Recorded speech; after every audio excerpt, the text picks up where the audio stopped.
دی اختر ته عید الفطر وای، د خوراک د افطار اختر، یوم الجائزه د اختر ورځې ته وای. په دې ورځ الله د روزي بدله ورکړي. د اختر په شپه الله د روزي د مزدور کار ته د مزدورۍ بدله ورکړي. مونږ ټولو دیاړي کړي، د اختر په ورځ الله بدله راکړي.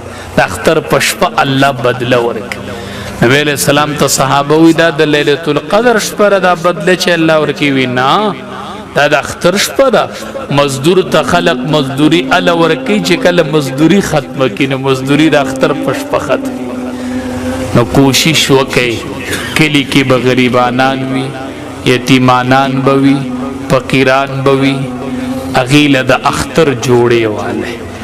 یو تن چې یو مالدار یو دی، یو غریب له یو جوړه والی. چې یو غریب خو د ځان سره د اختر په ورځ برابر کړه، یو یتیم خو د ځان سره د اختر په ورځ برابر کړه. چې د اختر خو خوندناک شي کنه. اختر به ال اختری چې مونږ سره غریبانان ټول په صف کې په نوو کپړو کې ودرې، دا به اختری. ګوره اختر دی ته نه وایي ډیر کرتا د اختر شپه راشي. تاسو نه خبر، مونږ ته دا مسائل راځي او مونږ ته خلق وایي په ما دسی شپه تېره شوه، په پلان کې دسی شپه تېره شوه. تاسو ته پته نه لګي د اختر شپه د بچي لګي هلکان ځي د ټیلرانو نه خپلې کپړې راوړي. ټول چا خپلې کپړې راغستې چا، او په دې کې ستا په ګاونډ کې یوه کونډه مورې د هغې بچي ورته وایي مورې زما کپړې، وی هغه د پلانکي ټیلر سره پرتې دي. راوړي او ورګه وسپی راوړي. چې شپه پخه شي نو دا بچی مور ته وایي مورې ناوخته شو، ما له خوب راغی، زه چې سحر د اختر مانځله ځم زه به څه اغوندمه، زما کپړې خو رانلې. مور ورته وایي بچیا ته کپړې مه غواړه، دا چا چې کپړې راوړلې د دې پلارانو او ستا پلار نشته. بچیا ستا پلار نشته، ته کپړې مه غواړه. هغه کونډه مور وایي خدایه چې اختر دې راوستو نو زما نه دې خاون ولې اغستو. ستا په ګاونډ کې د شپې اوښ کې بهیږي. کونډه مور بچې په کټ کې سملوي، مور له خوب نه ورځي. د اختر شپه ده، د مورې اوښ کې بهیږي او تا کپړې انګر ته ورچولي چې دا راله اسري کوي چې سحر د بجلی پته نه لګي. او سحر به دې جانماز پوګه ورچولې، اتر به دې 3 قسمه لګولې. په اول صف کې به ناست ټیکهدار راغلی، په اول صف کې دا اختر دی. ستا په ګاونډ کې چې بیګا دې کونډې جړل، بابا د دې تپوس په الله د چا نه کوي، مالدار د دې اوښ کو تپوس په الله د چا نه کوي.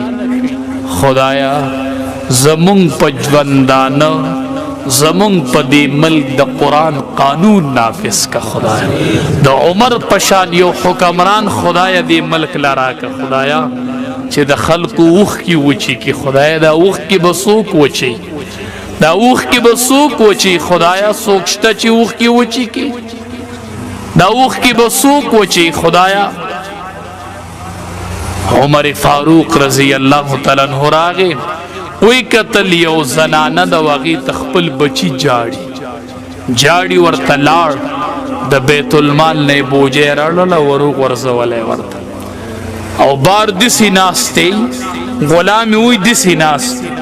ما ورته وی حضرت زونا، اته وی نا زنزم د دې ځای.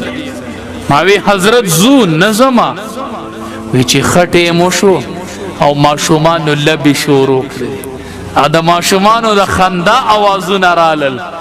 ما ته وی چې څه چیزو روان شو. ما وی حضرت ولې ناس وای؟ ما ته وی چې ما د دې ماشومانو جړه ورېدلې وه، چې د قیامت ورځ او الله عمر راوغواړي چې عمره ستا په عدالت کې یوه شپه بچو جړلي وو، ما له د هغې جړه جواب راکړه.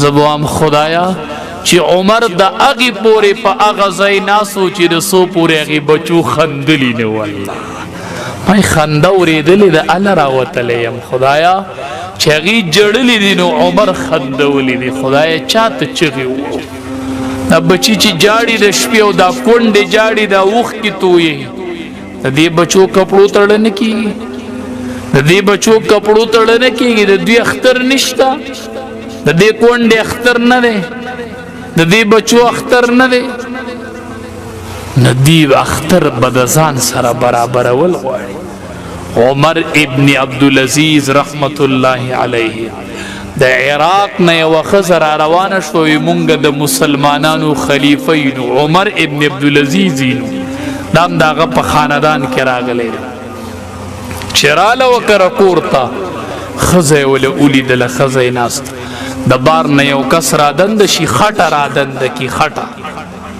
راوړي خټه ورزي بیا وزي نو دا د عراق د زنانه دي ته وي ته د دنه پرده نه کوي دا غیر محرم سړی چې را دند کی دا مزدور کار چې راځي تر دنه پرده نه کوي هغه ورته وي دا مزدور کار دی هاذا زوجی دا زما خاون عمر ابن عبدالعزیز دی دا خټی چې را دند کی دا عمر ابن عبدالعزیز دی مونږ نن د خټې ضرورت وو د ډیوټي د وخت چوټي کړله راغې دې خټه را دند کې او زه دنده لیو کوم او د مشرق نه د مغربه پورې حکومت یې کړی د مشرق نه د مغربه پورې حکومت یې کړی د دې اوښکو به الله ته